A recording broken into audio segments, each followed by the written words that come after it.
आपने जहाँ तक बात की है कि मियाँ नवाज शरीफ साहब सोच गए थे कि वो इस मुल्क के वज़ीर आज़म हो गए और वज़ीर आज़म बन गए शहबाज शरीफ साहब, तो देखिए मियाँ साहब का काम जो हुकूमत का तर्ज अमल है वो हमेशा इसी तरह चाहते हैं कि जब हुकूमत करे तो वो हुकूमत के लिए वो समझते हैं, और हमारी भी ये ख्वाहिश होती है पार्टी की कि मियाँ नवाज शरीफ साहब का काम करने का तरीकाकार है। अब देखें 2013 से 2018 में जब उनके पास एक अददी अक्सरियत थी, उन्होंने हुकूमत की, और जो पाकिस्तान जिन मसाइल में घिरा हुआ था, जो चैलेंजेस थे, उन चैलेंजेस को बड़ी खुश असलूबी से उनको ओवरकम किया। चाहे वो दहशतगर्दी थी, चाहे वो बिजली की कमी थी, चाहे वो मईशत की नाकामी थी और उसको बेहतरी की तरफ लेके आए, चाहे इंतहापसंदी दहशतगर्दी थी। एनी हो, अब हुकूमत बनी और हुकूमत मियाँ शहबाज शरीफ साहब इस वक्त हमारे वज़ीर आज़म है इस मुल्क के, और मैं समझता हूँ कि आज जब हल्फ उठा लिया है सदर मुमलकत जनाब आसिफ अली जरदारी साहब ने, अब वो इस्लामी जमहूरिया पाकिस्तान के सदर हैं, मुझे कभी उम्मीद है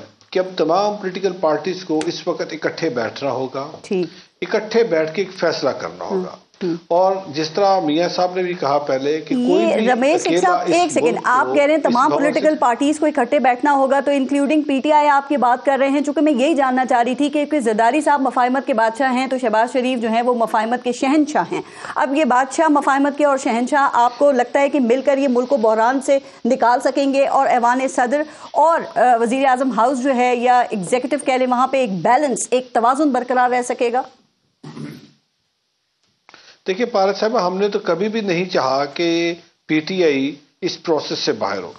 जब 2018 में इलेक्शन हुआ और सिलेक्ट वजीर आजम जब बिलावल भुट्टो जरदारी साहब ने कहा और इमरान खान साहब ने डेस्क बजाया, उसके बावजूद हमारी रिजर्वेशन थी, उस इलेक्शन पे हमारी रिजर्वेशन थी, और हमने अपनी रिजर्वेशन इलेक्शन कमीशन को भी कही और हमने पार्लियामेंट के अंदर भी खड़े होकर इस पर बात की। लेकिन उसके बावजूद शहबाज शरीफ साहब जब अपोजिशन लीडर थे वो खड़े हुए और उन्होंने कहा कि हम चाहते हैं कि हम पीटीआई के साथ मिलकर बैठे और हम एक बैसाखी मईशत साइन करें और इस मुल्क को इस भंवर से निकालें जिस वक्त मुल्क की इकोनॉमिक स्टेबिलिटी है वो ठीक नहीं है। हम चाहते हैं इस मुल्क के अंदर इकोनॉमिक रिवाइवल हो, इस मुल्क की इंडस्ट्री का पहिया चले, इस मुल्क के अंदर मईशत का पहिया चले, इस मुल्क के अंदर रोजगार हो, इस मुल्क के अंदर एग्रीकल्चर के अंदर बेहतरी आए। लेकिन आपने देखा कि इमरान खान साहब की एक ही रट थी और वो थी मैं ना मानूं। उसके बाद बहुत सारे ऐसे मौके आए जब हमने चाहा कि खान साहब के साथ बैठे, लेकिन खान साहब की हमेशा अपनी जो उनकी सोच है या उनका एक अपना स्टाइल है या उनका अपना तर्ज अमल है या उनको एक टारगेट करते हैं दूसरी पार्टी को, वो हमेशा आगे इस पे आते हैं। लेकिन ये तवाजुन बरकरार रहेगा, क्योंकि आप ये ना भूलें कि जब आसिफ अली जरदारी साहब सदर थे वो बिल्कुल पार्लियामेंट को उन्होंने अपने इख्तियारात दिए थे, लेकिन उस वक्त उनकी अपनी हुकूमत थी और वो ये भी था कि हुकूमत जो है वो डिफेक्टिव हुकूमत वो खुद भी चला रहे हैं। लेकिन अब आपको पता है ना कि शहबाज शरीफ साहब की हुकूमत है, वजीर आजम शहबाज शरीफ हैं, आसिफ अली जरदारी सदर हैं, आईनी तौर पे वो वजीर आजम की एडवाइस उनको माननी है। तो आपको लगता है वो ऐसा ही करेंगे या खुद अपनी कोई एडवाइस भी मनवाएंगे?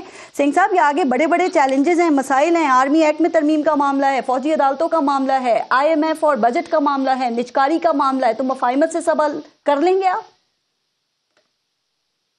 जी, मुझे काफी उम्मीद है और मैं समझता हूं कि आने वाले वक्त में जिस तरह मैंने पहले अर्ज की कि पॉलिटिकल पार्टीज बैठेंगी, बैठ के इसका हल निकालेंगी, और मुझे काफी उम्मीद है कि ये जो आप चैलेंजेस बता रही है ये इन रियल सेंस में ये चैलेंजेस है, और अगर हम इन चैलेंजेस को हम नहीं ओवरकम करेंगे तो कौन करेगा? अगर हम इन चैलेंजेस का हल हम नहीं निकालेंगे और हम दोबारा फिर एक ऐसी जंग हमारी इंटरनल छिड़ जाए कि हर पॉलिटिकल पार्टी अपनी सर्वाइवल की जंग लड़े और मुल्क की सालमियत को खतरे पे लगा दे, तो मेरा ख्याल ये वक्त क्या इसका तकाजा ये है कि सब पॉलिटिकल पार्टीज को बैठ के सर जोड़ के बैठना होगा। और ये इस वक्त जो मुल्क बहरानों का शिकार है और आपके सर के ऊपर ऐसे ऐसे साए मंडला रहे हैं, अगर आप उन पर काम नहीं करेंगे तो खुदा ना खास्ता इस मुल्क का बहुत बड़ा नुकसान हो रहा है। तो हमें इस पर सबको मिलकर बैठ इस पर काम करना होगा।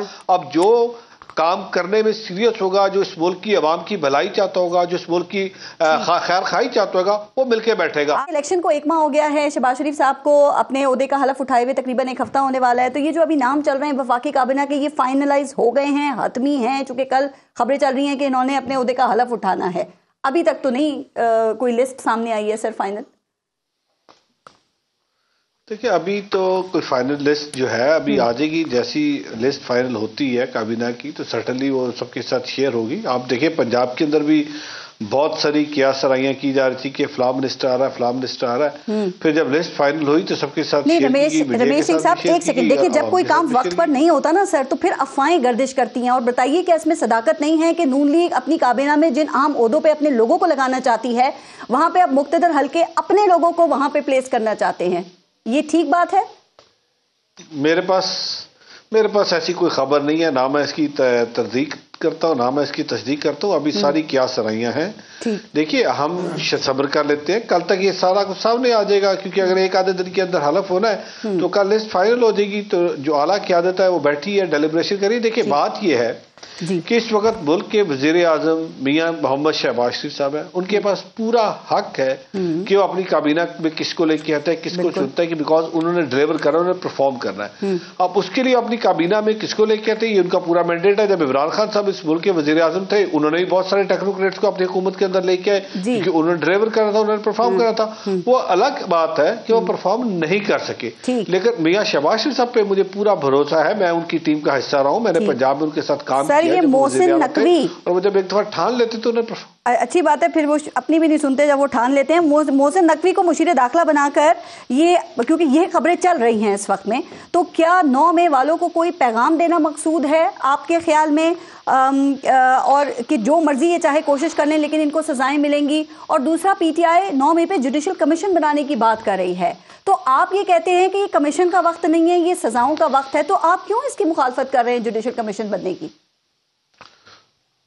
नहीं, देखिए, बात यह है कि 9 मई का सबका दूध, सब कुछ सामने है, और दूध का दूध पानी के पानी हो गया। 9 मई में अब तो इनको सजाएं होने वाली हैं, उनकी इंक्वायरियां कंडक्ट हो चुकी है, उनकी इंक्वायरी कंप्लीट हो चुकी है, उसके बाद जीआईटी बन गई, उनकी रिपोर्ट्स आ गई, अब तो उनकी सजा होने का टाइम है। अब इस वक्त ये उस सजा से बचने के लिए चाहते हैं कि इनका प्रॉब्लम क्या है? इनका प्रॉब्लम ये है कि हर दफा ये कोई नई बात लेके आते हैं और ये अपनी बात पे खड़े नहीं रहते। एक बात करते हैं, कुछ अरसे बाद उस बात से खुद ही नेगेट कर रहे होते हैं ना। ये तो चैंपियन है, ये तो मशहूर है यू टर्न के लिए। अब देखिए, अब ये जुडिशल कमीशन का इस वक्त एक नई जंग छेड़ देना, नई बात कर देना, मीडिया के अंदर एक बात ले आना, क्यों? ताकि लोगों की तवज्जो उससे हटे और ये बताए हम बड़े मासूम हैं। भैया, मासूम नहीं है। आपने 9 मई को जो एक आप ढोंग रचा के निकले थे कि हम पुरअमन एहतजाज करेंगे, आपने पुरअमन एहतजाज नहीं किया। पारस साहब मीडिया से है, आपकी नजर होती है। अब देखिए, 9 मई को जो वाकयात हुए, क्या वो किसी मुल्क के जो शहरी हैं अपनी रियासत की जो इदारों की जो इमारतें उनको इस तरह जलाती है, उनको इस तरह गिराते हैं जो उन्होंने किया? लेकिन किसी बेगुनाह को सजा भी नहीं होना चाहिए। आपने शोहदा के पुतले जला दिए जी, लेकिन किसी बेगुनाह को सजा भी नहीं मिलनी चाहिए सर। अगर वो जुडिशल कमीशन की बात कर रहे हैं, क्या इससे पहले में जुडिशल कमीशन नहीं बने? एक और अगर बन जाएगा तो इससे क्या फर्क पड़ जाएगा? 2013 में नहीं बना था जुडिशल कमीशन, बना दें। हाँ भाई, हम कहते तो उस वक्त बोलते ना, आज जब सारा कुछ कंप्लीट हो गया इनको अब याद आया जुडिशल कमीशन, ये उस वक्त बोलते, उस वक्त क्यों नहीं बोलते थे? तो उस वक्त कहते हमने कुछ नहीं किया। जब इन पे प्रूव हो गया, जब इनकी रिपोर्ट सामने आ गई, इनको याद है अब जुडिशल कमीशन बनाए। शुरू में नहीं किया, अब तो इनकी बारी आ गई है, अब तो इनकी बारी आ गई। अब सवाल ये पैदा होता है कि ये आज का ये ढोंग रचा रहे कि आज आपने किससे परमिशन ली? इन्होंने समझा हुआ है कि जो ये करे, ये स्टेट जो है, ये खुद इनका लीडर कहता था बनाना नहीं पब्लिक, इन्होंने इस स्टेट को बनाना नहीं पब्लिक समझा हुआ है कि जो ये चाहेंगे, जो इनका दिल चाहेगा, ये अपनी मनमानियां करेंगे। ये चाहेंगे तो पुलिस वालों को ठुटे मारेंगे, ये चाहेंगे तो पुलिस वालों को डंडे मारेंगे, ये चाहेंगे तो उनकी आंखें फोड़ेंगे, ये चाहेंगे तो इन इमारतों को जलाएंगे, ये चाहेंगे तो रेडियो पाकिस्तान पे अटैक करेंगे, ये चाहेंगे तो शोहदा के पुतले जलाएंगे। बस करें,